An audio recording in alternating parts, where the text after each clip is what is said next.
बहुत पुराने समय की बात है।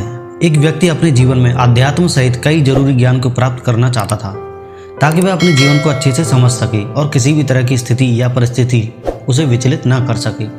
वो जानता था कि मेरी मदद सिर्फ महात्मा बुद्ध ही कर सकते हैं। उसकी महात्मा बुद्ध से ज्ञान प्राप्त करने की लालसा बहुत तीव्र थी।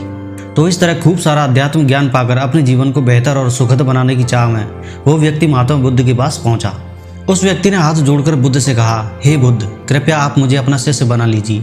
मैं आपसे बहुत सारा ज्ञान सीखना चाहता हूँ जिससे मेरी ज़िंदगी बदल सके और मैं अपनी ज़िंदगी में आगे बढ़ सकूँ, अपनी ज़िंदगी को बेहतर बना सकूँ। बुद्ध ने उस व्यक्ति की तरफ देखा और कहा, बेटे, यदि तुम मुझसे शिक्षा ग्रहण करना चाहते हो या मुझसे कुछ सीखना चाहते हो तो तुम आज से 10 दिन बाद मेरे पास आना। वो व्यक्ति 10 दिन बाद लौटकर फिर बुद्ध के पास आया और कहने लगा, हे बुद्ध, 10 दिन पूरे हो चुके, अब आप मुझे शिक्षा दीजिए। बुद्ध का फिर से यही जवाब था कि यदि कुछ सीखना चाहते हो तो तुम 10 दिन बाद फिर से आओ। ऐसे ही कई महीने चलता रहा। जब शिष्य उनके पास आता था तो गौतम बुद्ध हर बार उसे ये बोलकर वापस भेज देते थे कि 10 दिन बाद आना। आखिरकार शिष्य के सब्र का बांध टूट पड़ा। हार मानकर इस बार शिष्य ने गौतम बुद्ध से पूछ ही लिया, हे बुद्ध, मैं जब भी 10 दिन बाद आता हूँ आप हर बार मुझे वापस भेज देते हो। मुझे आपके ज्ञान की बहुत आवश्यकता है, कृपया मुझे शिक्षा दे और मैं कुछ सीखना चाहता हूँ। तो इस पर बुद्ध ने उस व्यक्ति से कहा, ठीक है पुत्र, पहले जाओ और एक गिलास पानी लेकर आओ। वो व्यक्ति उनके कहे अनुसार एक गिलास पानी लेकर आया। इसके बाद बुद्ध ने कहा कि जाओ एक गिलास पानी और लेकर आओ। उनके कहे अनुसार एक और पानी से भरा गिलास ले आया। अब महात्मा बुद्ध ने कहा कि पहले वाले गिलास में कुछ मिट्टी डाल दो। व्यक्ति ने बिना कोई सवाल पूछे वैसा ही किया जैसा बुद्ध ने कहा। मिट्टी डालते ही पहले गिलास का पानी पूरी तरह दूषित और गंदा हो गया।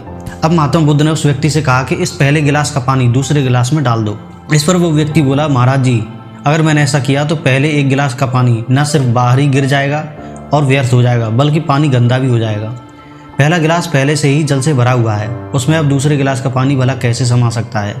इस पर महात्मा बुद्ध मुस्कुराए और बोले, यही हम आपको समझाना चाहते हैं कि तुम अभी ज्ञान अर्जित करने के योग्य नहीं हो, क्योंकि तुम्हारा मन उस भरे हुए गंदे पानी के गिलास की तरह पहले से ही तरह तरह के फालतू और बुरे ज्ञान से भरा पड़ा है। तो ऐसे में मेरे द्वारा दिया गया ज्ञान भला तुम्हारे मन में कैसे समा सकता है। अगर मैंने ज्ञान देना शुरू किया तो वो ज्ञान न सिर्फ व्यर्थ जाएगा बल्कि स्वयं दूषित भी हो जाएगा। तुम्हें सही ज्ञान प्राप्त करने के लिए और आध्यात्मिक ज्ञान को समझने से पहले तुम्हें अपना मन उन गलत और नकारात्मक विचारों से खाली करना होगा जो तुम्हारे मन में भरे पड़े हैं।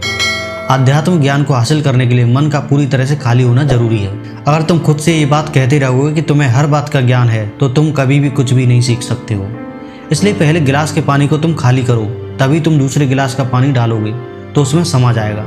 इसी तरह तुम दिमाग को खाली करो, अपने मन के पुराने विचारों को बाहर निकालो। अब वो व्यक्ति बुद्ध की बातों को समझ गया और उसने पहले वाले गिलास के पानी को खाली करके नई चीज़ें सीखने की ठान ली। दोस्तों, इस कहानी से हमें ये शिक्षा मिलती है कि हमारा दिमाग एक पैराशूट की तरह है। पैराशूट जब तक खुलता नहीं है तब तक किसी काम का नहीं है। उसी तरह हमारा दिमाग खुलने पर ही काम करता है और कामयाबी की नई नई उड़ानें भरता है।